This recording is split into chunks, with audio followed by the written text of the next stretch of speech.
Most, if not all, major events within Star Rail revolves around the many paths that exist in its universe in one way or another. The Aeons draw power from them, the Emanators and Pathstriders become superhuman because of them, and even religions are formed around them. The Aeons specifically are very much intertwined with these paths, so much so that they are sometimes considered inseparable. Given this relationship, what would happen to a path if an Aeon were to die? Would the path disappear, or would a new god always rise in the place of the old one? If this was the case, are the paths considered to be universal constants like death and taxes? Well, that's what we're gonna explore in this video. What would happen to the paths if the Aeons were to die? Before we dive further into this topic, if you want to see more Honkai Star Rail content, do consider subscribing to the channel. In order to have this discussion, we need to first explore what the paths even are, because in truth, not much is known about them, and little has been revealed in the lore as of this moment. Welt describes the paths as a part of the imaginary element, a portion of the entire whole.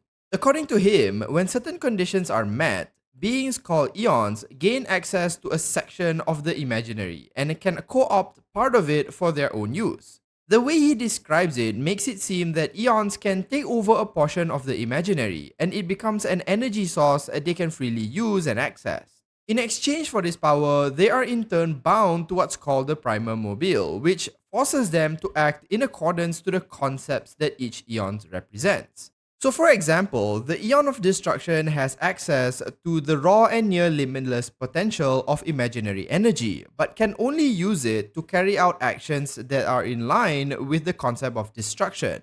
This rule applies to all the Aeons, with no exceptions.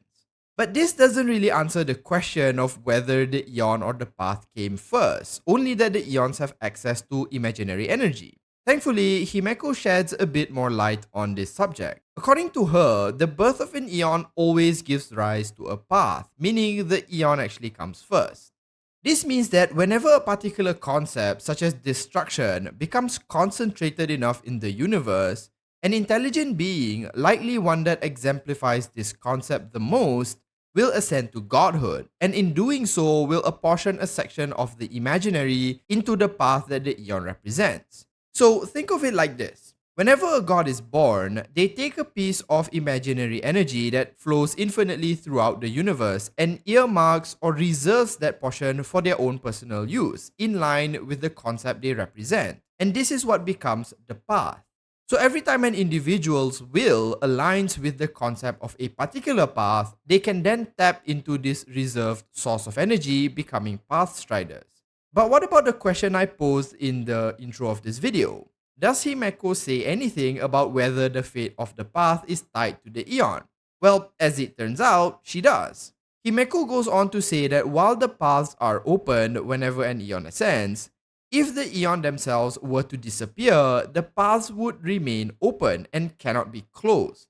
This is why the Nameless are still able to travel along the Trailblazer's path and even be protected by the path of trailblazing despite Akavili being long dead.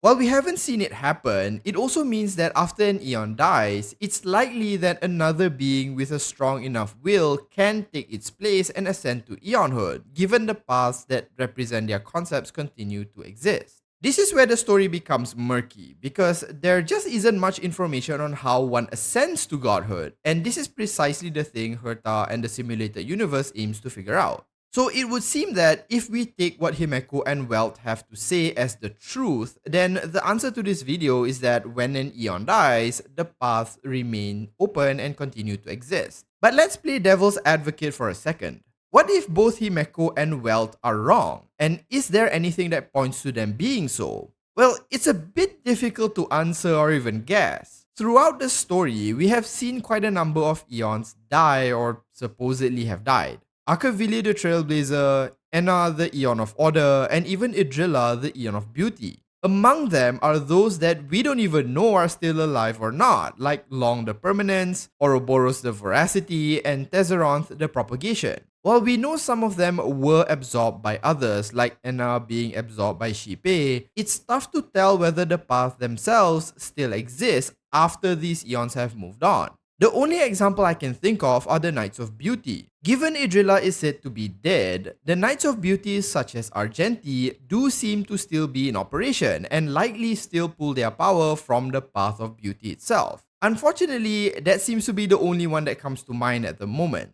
In my own head, it doesn't seem that the path would actually disappear after an Aeon's death, much like what Himeko states. The reason I think this is that if the Aeons do apportion a section of the imaginary for their own purposes, and this is what becomes the path, then it's likely that because it's changed its purpose, it's likely it won't revert back to its original form. It's also possible that once the imaginary energy has been sectioned off to represent a philosophical or conceptual path, any sentient creature who contributes to that path will in a way keep it alive. That is to say, as long as there is destruction in the universe, for example, the path of destruction will continue to exist, even if its eon is long gone and perhaps why others can ascend to that position. But this is just something I personally think, and we can never really know given the paths remain one of the biggest mysteries in Star Rail so far, and I think it will take some time before we truly understand the entirety of it. For now, it doesn't seem like the paths are going anywhere, even if the gods themselves cease to exist. Let me know in the comments if you have alternative thoughts on this and other theories, and that does it for this video. If you enjoyed it, do consider liking and subscribing to the channel, and I'll see you next time. Thanks so much for watching, and as usual, have a great day ahead.